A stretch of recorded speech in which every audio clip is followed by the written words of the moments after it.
डिसेंबर 2015मध्ये 195 देश एकत्र येतात आणि एका ॲग्रीमेंटवरती साईन केलं जातं पॅरिसमध्ये, ज्याचं नाव आहे पॅरिस क्लायमेट ॲग्रीमेंट. या ॲग्रीमेंटचा पर्पज असतो ग्लोबली टेम्परेचर इमिशन पोल्युशन कमी करणं.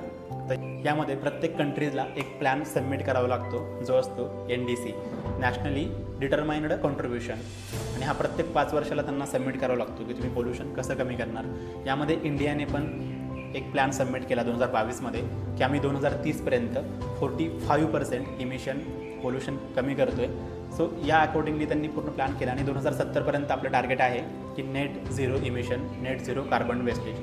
सो आता हे टार्गेट जर कंप्लीट करायचं असेल 2030पर्यंत गव्हर्नमेंटला, तर गव्हर्नमेंट प्रत्येक सेक्टरमध्ये जसं पोल्युशन असेल, एनर्जी असेल, इमिशन्समध्ये असेल, वेस्ट मॅनेजमेंट असेल, याचे प्रत्येकाचे रूल्स स्ट्रिक्टली चेंज करत आहे. प्रत्येक इयरली नवीन रूल्स येतात. आणि जर एन्व्हायरमेंटल सर्टिफिकेशन नसेल तर त्याच्यामध्ये खूप जास्त पेनल्टी, शटडाऊन्स असे खूप सारे प्रॉब्लेम्स तर येऊ शकतातच.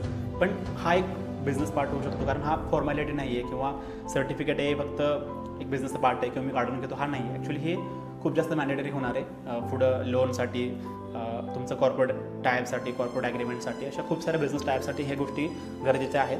सो फक्त फॉर्मॅलिटी नाही आहे. आज जरी वाटत असेल की याच्यामध्ये इन्सेंटिव्ह काहीच नाही आहे, पण फ्युचरमध्ये याच्यावरती खूप साऱ्या गोष्टी डिपेंड्स असतील. आणि जर गव्हर्नमेंटने टार्गेट कंप्लीट करायचं असेल तर नॉर्म्स किंवा इमिशन्स वगैरे याची खूप जास्त रूल्स रेग्युलेशन स्ट्रिक्टली करावे लागतील.